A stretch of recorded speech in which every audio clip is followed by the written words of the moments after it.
Obama's new video could really hurt him in the election. That's what we'll talk about for lunch today.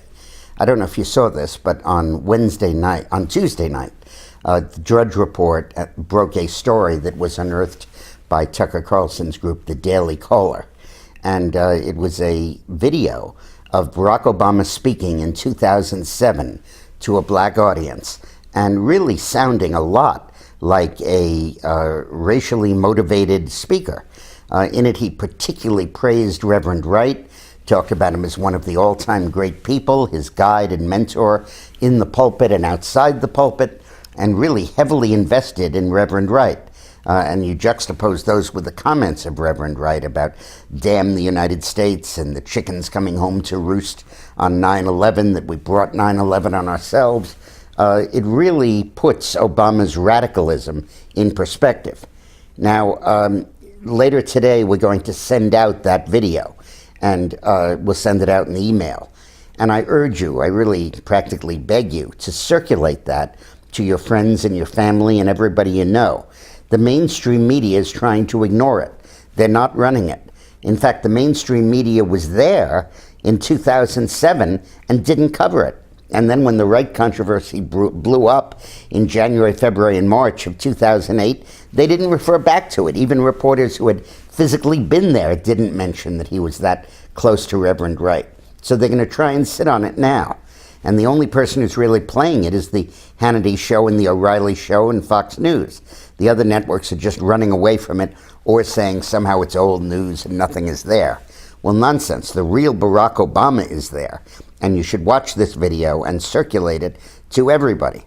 One of the things he says in there is that the federal government adopted a double standard. One standard for the victims of Katrina and the other standard for the victims of 9/11 and of Hurricane Andrews. Well, first of all, the thing he cites is the Stafford Act that provides a requirement that the locality spend 10% of the money for disaster recovery.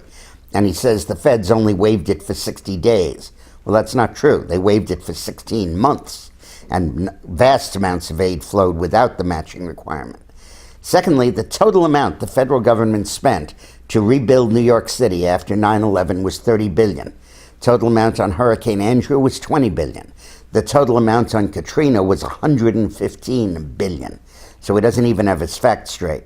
And when Obama says in that video, we don't need new roads in the suburbs, we need new mass transit in the cities, I don't think he's been in a traffic jam lately. His limo driver takes him around it, or Air Force One flies over it. But we desperately need infrastructure at all levels of our society. But there is a clear class bias in this video, a clear statement, in effect, that my priority number one is a shift of income and resources to the minority communities. And it is not racist to show the president's own words to articulate his own policy. So please circulate this all over the place. One of the things that has really concerned me about the president's policies are that I believe that he is moving towards ceding to the United Nations the powers that formerly were vested and are now vested in the United States government.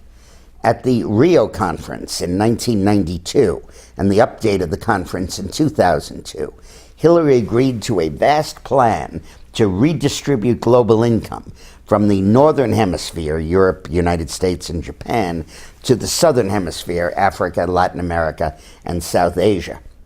And this redistribution of income, which allegedly was to pay for the costs of climate change, really amounts to a whole new foreign policy for this country, of taxing, of the UN coming in and taxing you when you make money, taxing offshore oil rigs, taxing planes you're going on that go to Europe, taxing financial transactions, taxing your mortgage and your home equity loan and all of that stuff, and that money going to a fund for third world countries, which is to say dictators lining their own pockets. This is what we cover in our new book, Here Come the Black Helicopters, UN Global Governance and the Loss of Freedom, that's coming out on Tuesday. So please pick up a copy. You can order it at dickmorris.com. And while you're doing it, click on a link there, and I'll send you for free a signed bookplate that you could put in the book.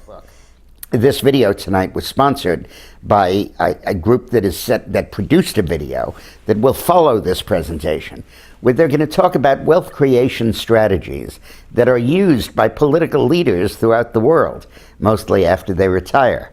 Bill and Hillary have amassed $20 million in assets. Obama, while he's in office, has come up with $5 million. The old way was to steal it. They don't do that anymore, but what they do is they invest it in very crucial investments which really give them the return that they need, and this video will explain to you how they do it. Thanks a lot for watching, and I'll see you tomorrow.